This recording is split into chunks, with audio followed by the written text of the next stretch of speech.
Good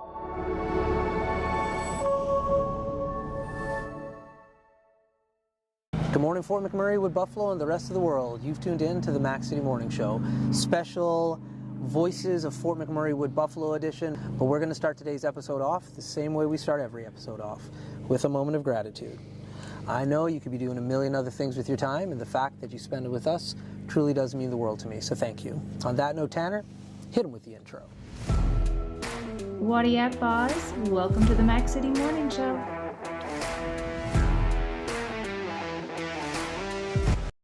As everybody at home knows, I do not introduce my guests because they can do a better job of that than myself. So, sir, can you please tell everybody at home who you are and what you're about? Well, my name is Brian Jean. I'm from Fort McMurray and pretty much lived here my entire life. Love the place, and that's what I would say, that's who I am. I've been a politician, a lawyer, and a businessman, and just really love Northern Alberta. I really love Alberta. There we go. So where I want to start our conversation off today is you actually growing up here. So what was Fort McMurray like when you were like a teenager growing up in this town? Small. When I first came in here, there was less than 2,000 people. And then we got up to about 110,000, and now we're down to about probably 65, 70. But when I first got here, it was, you know, just a small town, less than 5,000 people. You know, everybody knew everybody. You climbed the tree, you went to the movie theater on Saturday, and that was pretty much it for the week. It was a great place. Where was the movie theater? Which one were you talking about? It was downtown. It's gone now. But it's down where pretty much where they turned it into a parking lot. Oh, so I have a picture of that one. That's the Fort. That was the main theater. I went there as a kid, so you know, the first movie I ever went to was there. So when I was just a young guy. Do you remember what movie that was? I think one of the first movies I went to was Sting. And it was as a result of my parents being out of town because they were pretty religious. But my brother, who was taking care of me, him and his wife, who lived down on Fraser Avenue, he took me to the movies on the weekend. So I pretty much remember that movie. It was a very interesting situation. The one thing about that theater that I remember is the A&W that was behind it. Yeah. So you'd get your parents, you'd ask your mom and dad for like a 20.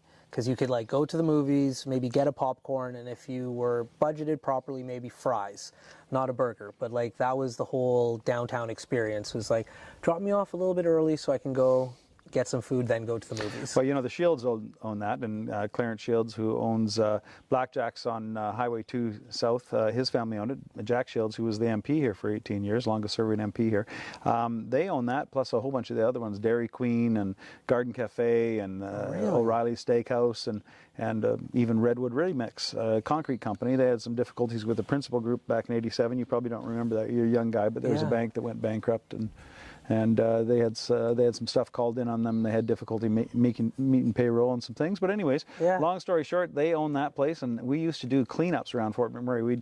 If you brought a bag of garbage, you would get free coupons, like a hamburger coupon or a root beer coupon. So all the kids, you know, my age, we'd go around and we'd clean up on the street, and you know, and then they started figuring out that all you had to do was bring a bag of garbage, so people would save up the weeks before. But the truth is, it was you'd clean up the town, and it was nice to be around the community. We even had Clearwater cleanup sometimes, and that's why this river's so gorgeous, is because oftentimes a lot of the people that use it will stop and clean up, but also we had yearly cleanups for a little while where we'd go through the Clearwater River Valley and clean up all the garbage on it. You know, people would leave old drums and things. Yeah.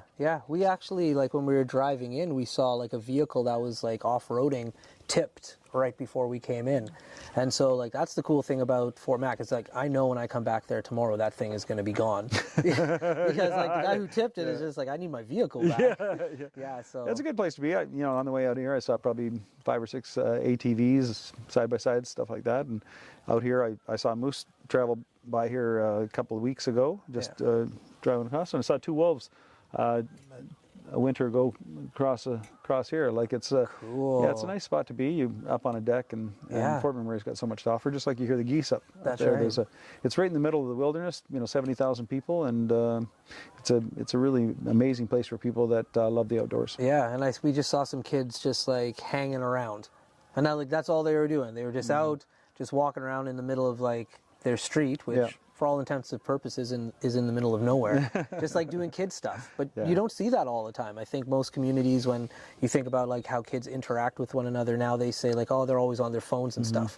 But when you're out here like this, You're not always out on your phone. My phone's over there. Yeah, Like, yeah. That's the way to do it. I get too much phone traffic as it is, so I like to have peace, and this is a pretty peaceful place. Yeah. So going back to your collecting garbage and your getting coupons for It was that. about making the town more beautiful. Yeah. Every spring we had a cleanup, and we'd go along the highways and we'd go around town and we'd clean up garbage and make it more beautiful. It was about your community. I mean, it was about building your community, about working in your community. That's what I like to think about Alberta, is how do we build Alberta to be a better community? Yeah, and then World-class cities, by the way. that's right. And then we moved into, and you would know more about this than I, but there was this big push when I was younger. It was called Communities in Bloom. Yeah.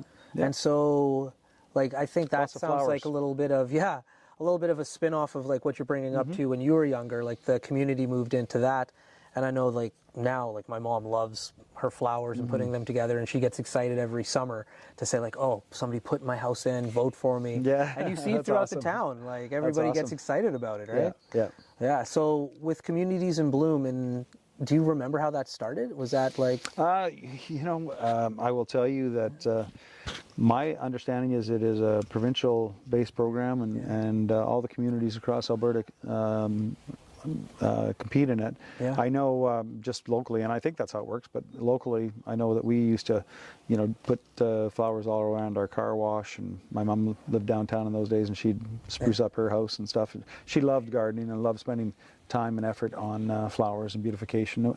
We actually, my mom and I started the BRZ, which was the Business Revitalization Zone organization here in Fort McMurray back in 1988. Actually, Clarence Shields as well. We started that, about 4 of us, and it was a tax-based organization provided by the provincial government, which would create a fund for infrastructure, and that's why you see plaques around downtown Fort McMurray and oftentimes flowers and things like that. So that's on a tax, a very small portion of a business tax that is utilized to beautify the downtown area, which is, I think, from pretty much Rydell down to the other end of town. Yeah, what a change. Speaking of Rydell Street, oh my Lord, that used to be a street like that I remember as a kid, just being... Trailer park at the end of it. Yeah.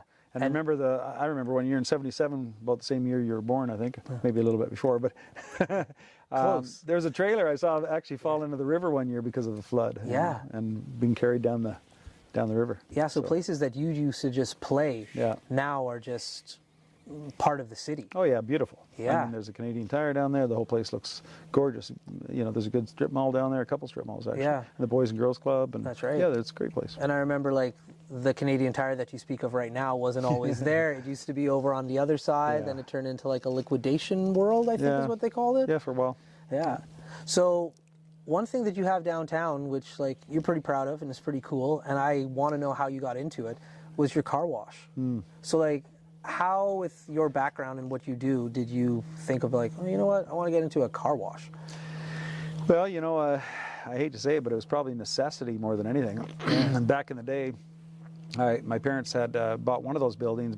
Well, my dad built it actually in 1968 on 9906 Franklin. And then the McLeod's building was next to us, and my mom and dad bought that in 1972, and they put the newspaper in there and a printing company.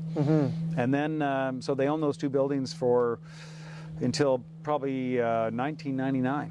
Okay. And the building beside them was the old Bank of Nova Scotia building, and it didn't have any parking, but 2 stalls for parking, but it was 9,000 square feet. And so, I'd read a couple of bylaws before, so I kind of put 2 and 2 together, and I made an offer on the land out back, which was 5 lots. And those 5 lots provided parking, so I could buy the building out front. And in fact, Petro-Canada bought the building out front and got into a lawsuit with me, and I was, as a result of that, I owned that building, and that's how I got into that building, and that's how I got into the car wash. I had to find something to support the 5 lots that I had to buy, $500,000.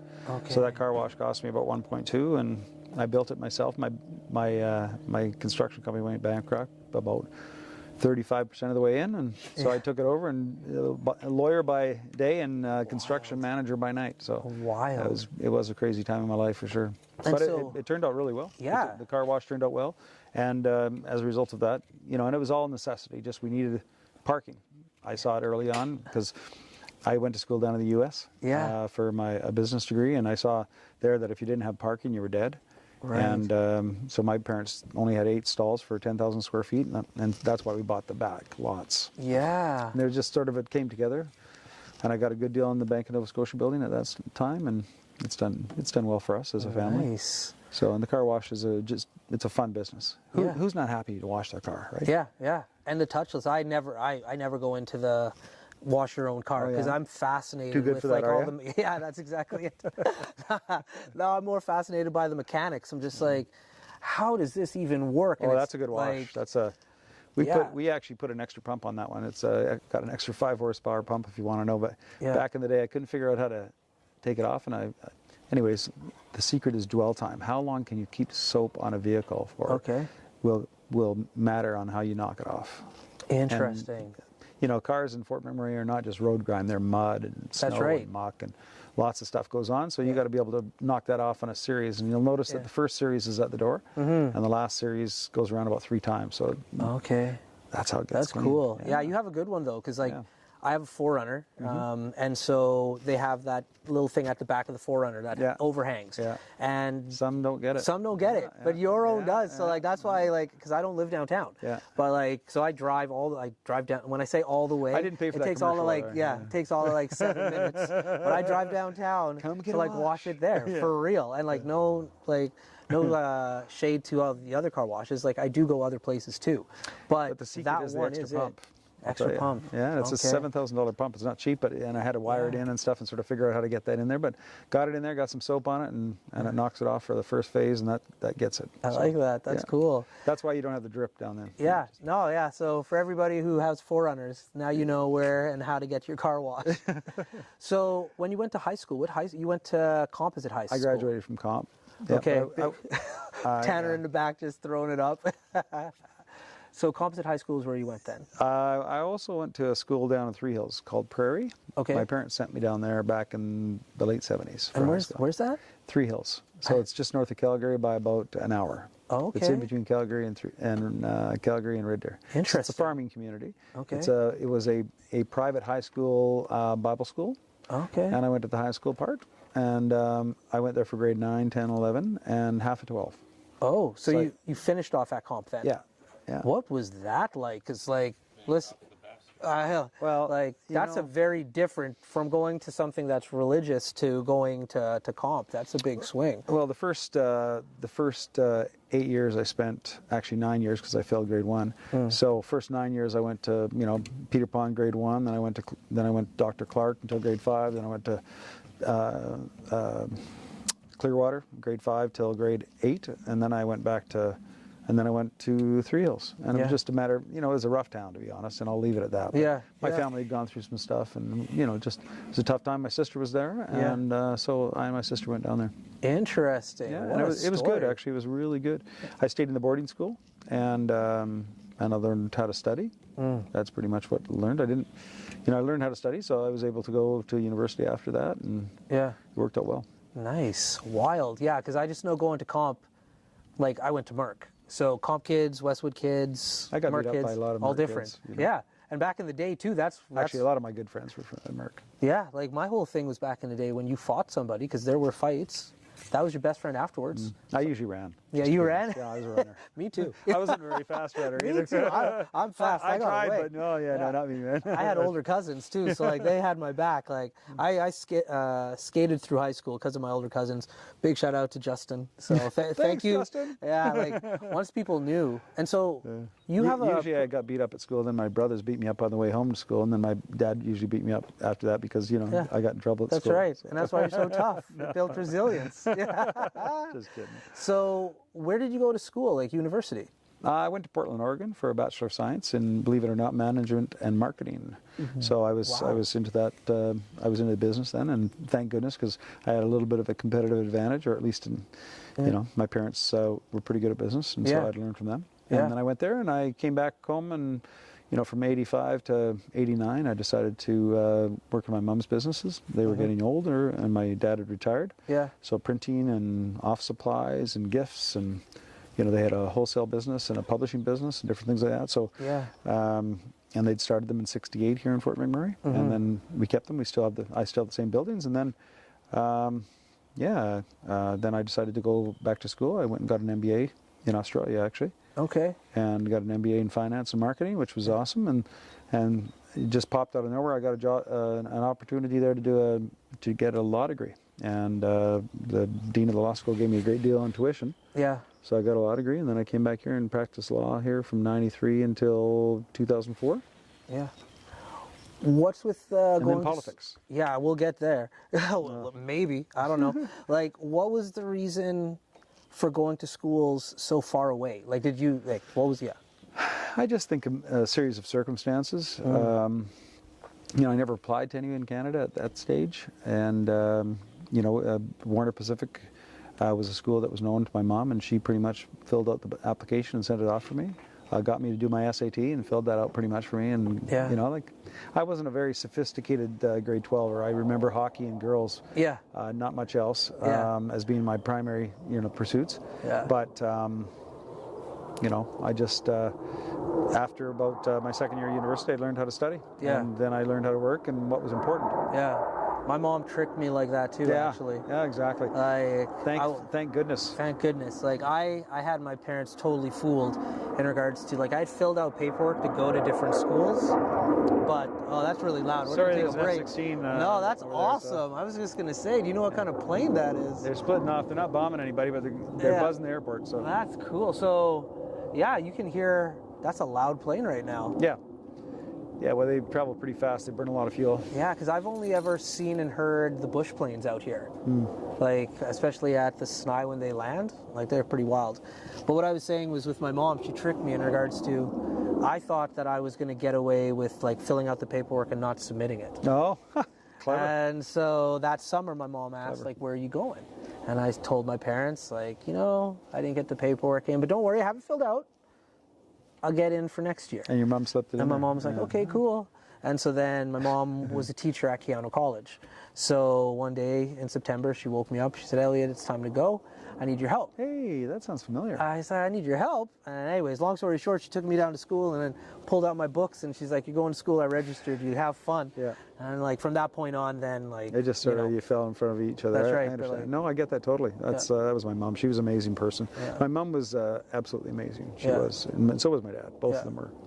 That's So, very fortunate. Yeah. And growing up in Fort McMurray, I had, you know, I had 7 brothers and a couple sisters, and you know, we were, my oldest brother is probably older than me by 20 years or so, so big spread, but we spent a lot of time in the bush, a lot of times outdoors, a lot of times in indigenous communities, and Yeah. you know, that's the kind of thing you grew up in here, and pretty tight community because it was smaller. Yeah. A lot of good things to do. It was a great place to grow up, really was. I learned a ton of stuff. Yeah. So now let me jump into politics. So you're doing all these things. You have the buildings, you have your law firm. How did politics come on your radar? You know, the first time it came out because I retired and I was looking for public service, if that makes sense. So for 10 years, I said, I committed at the start, I said, I'll do 10 years and I'll work hard and be honest and stand accountable. Actually, I think that was my motto. So I worked 10 years and I became an MP. I was very fortunate. 70% pretty much every election voted for me. And, or the party, I guess, one of the two. Yeah. And I did some things, then it was cool, and then I retired, and then a year later my son died in the healthcare system. Yeah. So my thing that you just said was retire. Yeah. How old were you when you decided, like, oh, I'm going to retire? 40. 40. Yeah. Oh, you didn't stand a chance. Fort McMurray's been good to me Yeah. and my family. Like, I was in a great financial position. Yeah. But I mean, you didn't stand a chance just because your brain is still going. At 40, you got to keep moving, doing something. I had plans. I wanted to write a couple of books and stuff like that. So Yeah. I had some plans to do different things, but I wasn't going to work anymore. Yeah. And like then just that thing inside you just pushed you to like get involved. Well, I thought public service would be good, and being an MP, you know, I've been Yeah. a lawyer for 10 years, a litigator, so I thought being an MP was good, and Yeah. you know, I wanted to take on the Liberals Yeah. and win for Alberta, sort of thing. I'm a big passionate Albertan. So And how's that been going for you? well, that was okay, but How do you like it though? Like you and me talking, so you like can I make kind of have change, a brother. feel You for can make change like nobody else can. Yeah. Like I have great opportunity to make change, positive change for people. Yeah, it's a pressure cooker. You tweak it over here, buddy, boom, over there, right? I don't know how you guys do it. Like, we've talked about it. I've interviewed a bunch of politicians over the years, and I'm just like, especially nowadays with like the internet, how it is, and like everything just being out there, and you get to hear all of the opinions. I'm just like, man, that's a lot of opinions to hear. You know what I do? I feel pretty good about myself most of the time because I feel like I do really good work. But when I'm feeling too good about myself, I go on Twitter. Yeah. And 5 minutes of that. Yeah. Brings you back to reality. Right really back quick. to reality really quick. Really quickly. So from that landscape though, like, because you were in politics before these came out. I was. So like, yeah. what was that like? Because I don't think many people who are gonna, like, the younger generations even know what that's about. Oh man, like it was totally a different world without cell phones, and you know, then you got into Blackberries, but it was just you just communicated differently. You used a payphone. How did you rally people though? Like, how did you move people without being able to say like, hey everybody, I'm gonna be here?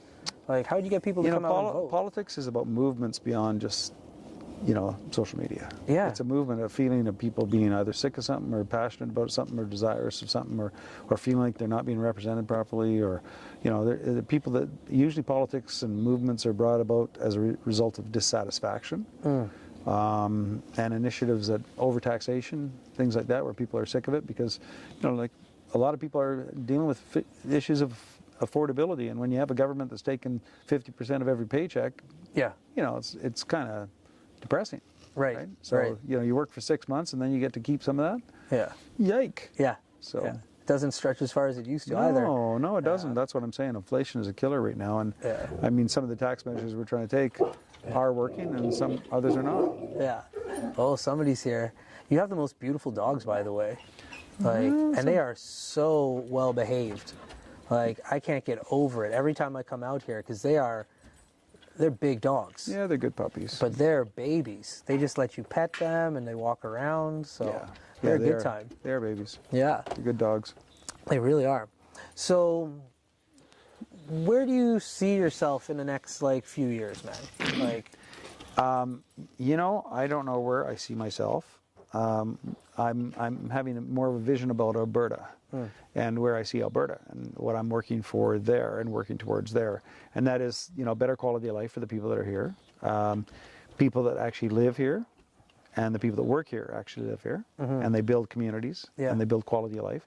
That we have, 6 or 7 world-class cities, not 2. We have people that live in those cities and people that want to live in those cities because they have great facilities like this facility and great golf courses or great opportunities to use outdoors, or, just we have to be more competitive than other jurisdictions. We can't be a cookie cutter. One type does all is not going to work here. If you want to attract people here, you have to be inventive, creative, and flexible. Yeah. And that's what we should be. And we should think about, people's freedoms. Freedoms to build and freedoms to enjoy. Yeah. That I think is important as well.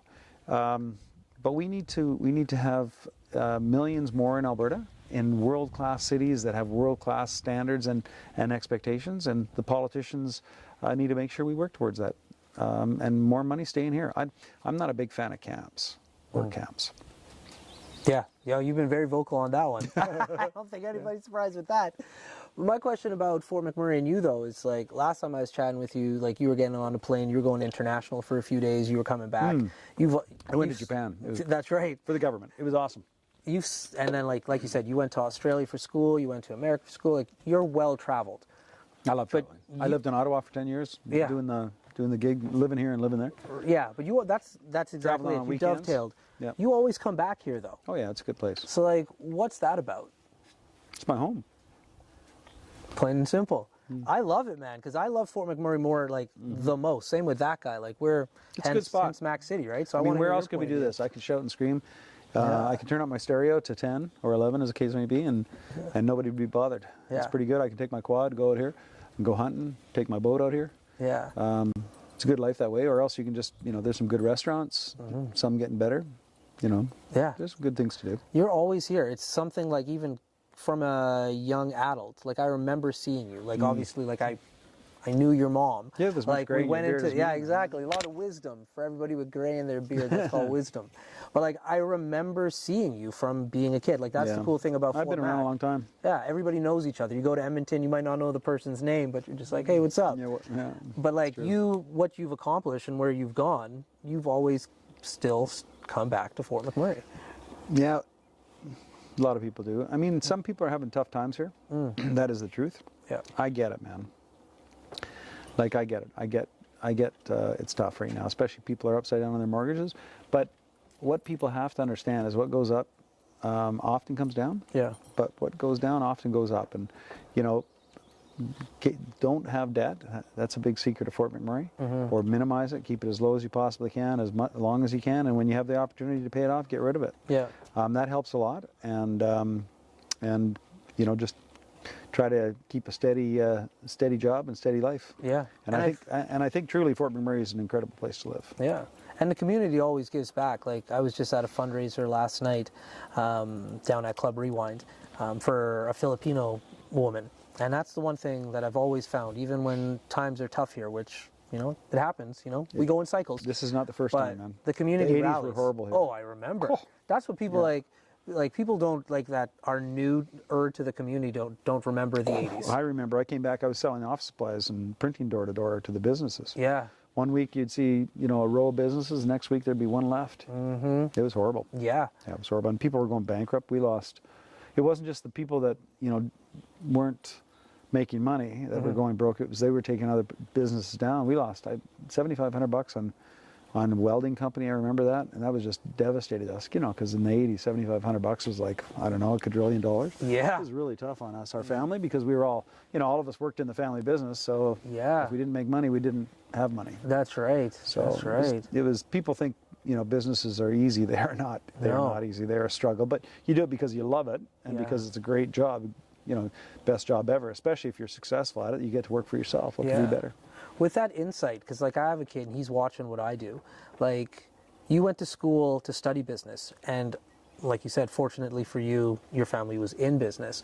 When you went away for university, how did that like change your mindset of what you saw in day-to-day life to what they put in front of you in the book? Oh, it was a beautiful thing, man. Yeah. So I grew up in a family business where everybody talked about business around the table. Like, you know, you've got 10 people around the table for dinner, and you know, my dad was in the military in World War II, so it was sort of like a military exercise, dinner was. Okay. So, you know, we sat around the table and we talked and we did things. And if we had to go do the dishes or if we had to do things, if we had to make the Suncor strike signs in '68, we went downstairs and we made them, you know what I mean? Yeah. If we had to collate the newspapers and work all night, I had a newspaper route when I think I was 6. Okay. You know, an apartment building where I went up and down, you know, it was a different time then. Yeah. But you know, we all worked in the newspaper, we all worked in the business thing, and we just were very disciplined in what we did. Yeah. It was a pretty cool life. Yeah.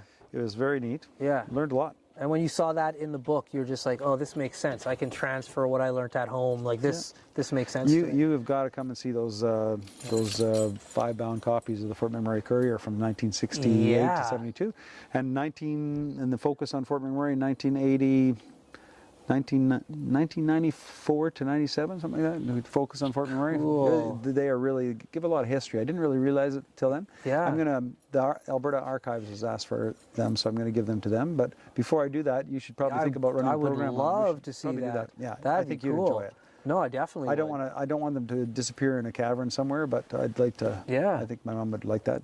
My mom and dad were great business partners. Like my dad did all the work and my mom had all the brains. No, Yeah. not really. They just worked very well together. She was the reporter and my dad was the publisher, and they did a lot of things for this community. And he was in World War II. Yes. What did he do? He was a paratrooper. He was with the Princess Patricia. So. Wow. Yeah. So. And I would imagine he shared some stories, but men back then probably didn't share a lot of stories. No, he didn't share any stories. Yeah. I didn't know about it until I was a teenager. So. Really? What history you have in your family? It's interesting. Does he like? Were there photos from back then from you? I don't know if anybody would write and brag about it, but yeah, no, I think they would, man. Every family is interesting, man. Everybody's got closets. No family's different. Nobody's perfect. Everybody's got things going on. Yeah. There's some really cool stories. There's some great families from here. Yeah. Oh man, well I got bad news. Tanner just tapped his watch, so that means we're out of time. I'm out of time. That's cool. That's not bad news at all. But that being said, before I cut you loose, as you know, everybody gets a shameless shout out or plug. So you have the mic, the camera, the lights. Have fun. Well, you know what? Northern Alberta is the best place in the world to live, to work, to play, and raise a family. There we go. Well, Fort McMurray with Buffalo, the rest of the world, that's been another episode of the Mac City Morning Show. From the bottom of my heart, thank you very much for tuning in. Hope everybody at home is having a great day, and we'll see you tomorrow. Peace. Thanks. I just paused at this. That's another Mac City Morning Show done. It's so ballistic!